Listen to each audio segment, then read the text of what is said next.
Hello. I'd like to talk to you today about the worst music video ever made. Now, sure, that's a bit of hyperbole. Possible it's really only the worst video I've ever seen. And it's possible you've seen worse. But I digress, and I really want to get on with this. Bear in mind, I'm not attacking the song itself, and also, to the best of my knowledge, this video never killed anybody or did anyone any lasting harm. But all the same, I'm going to carry on as though it had. Ladies and gentlemen, I present to you, I've Been Thinking About You by London Beat.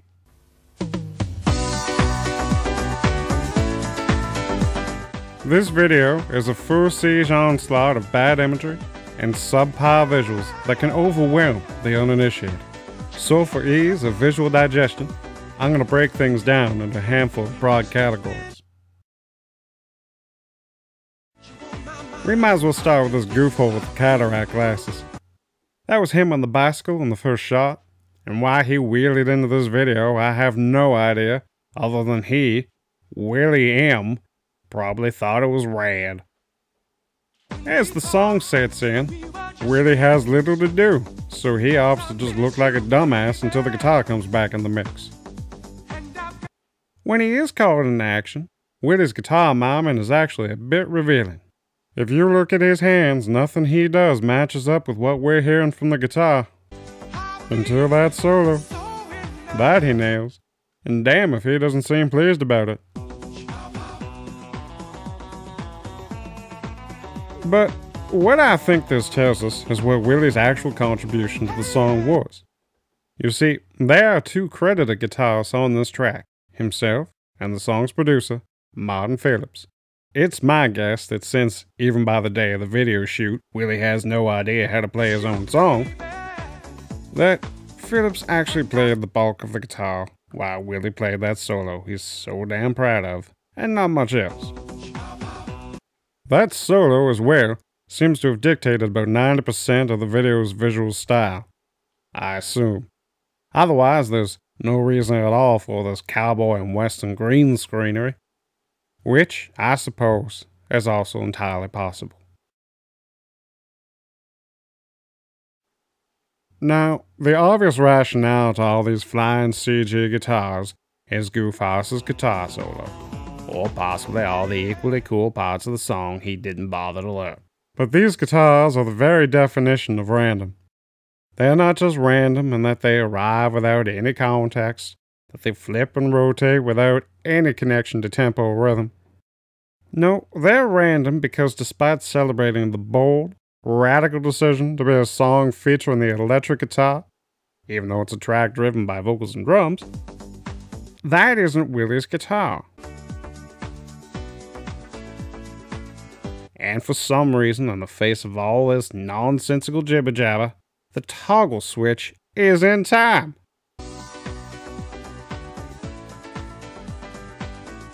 Why was that detail so worthy of attention?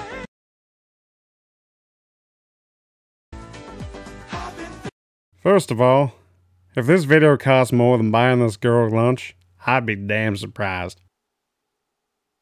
There's no reason for this girl to be a cowgirl. It's not a country song, this isn't a country band, and half the band isn't even from the country is from.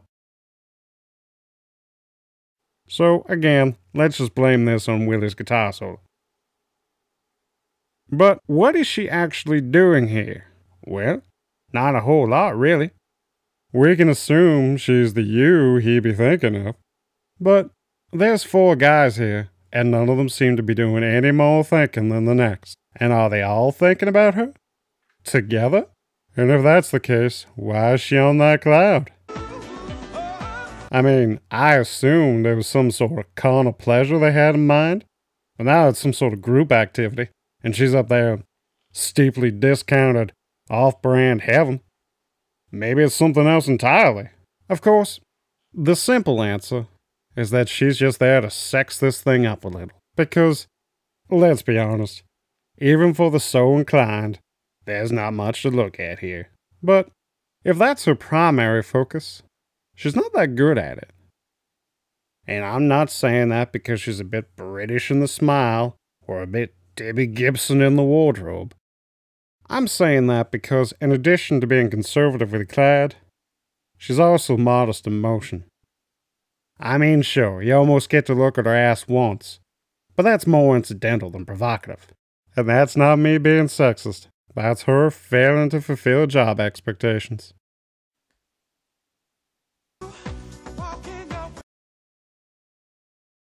Are there congas in this song? Do you hear congas?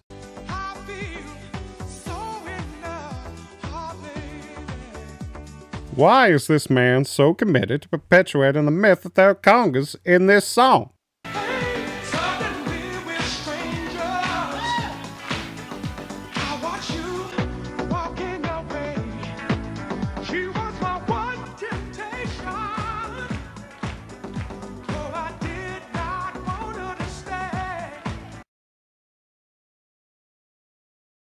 Given how dominant they are on the video landscape, it can be hard to see past the guitar dork and the not-so-sexy woman.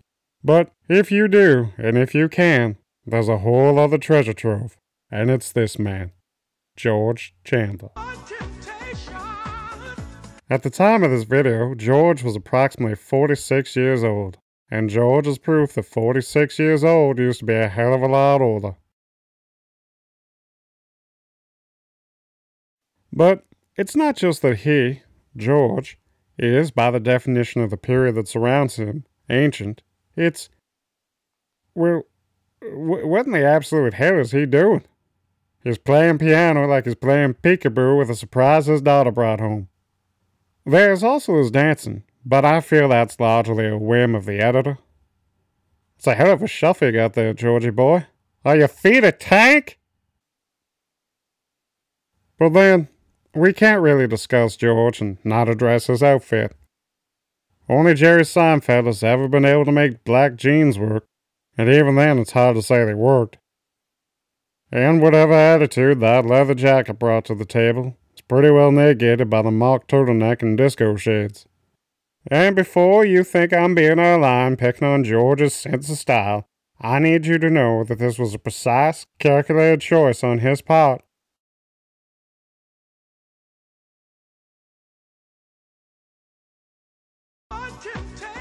I'll allow him to feel this was stylish, so long as I'm allowed to formally disagree. Although I will concede he was more than likely the hippest guy in his church choir.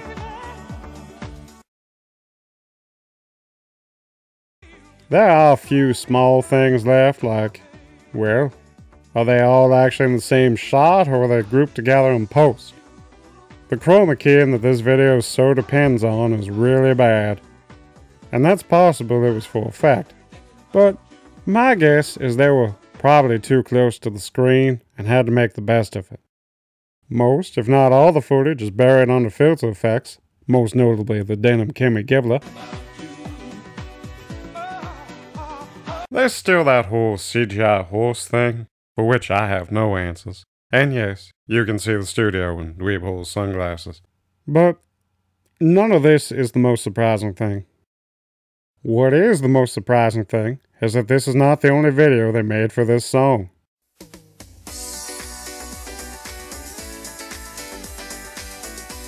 I can't tell you which came first.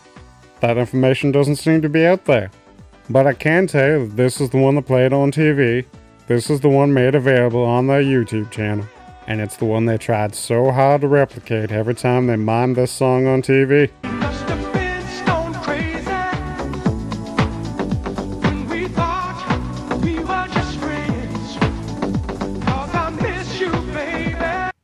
Well, let's call it the second video. Usually it gets paired up with a dance remix.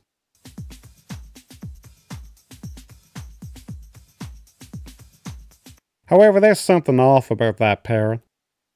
And what's off is that people are dancing in time to elements of the song that were deleted in the remix.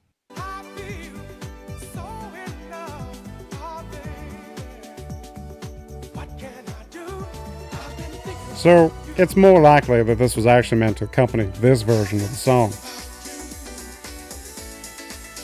What that means is either they shot a perfectly fine, acceptable video and then shelved it to make this, or they made this, decided to have another go at making a video, and then chose to use this Ed Wood and Technicolor mess anyway.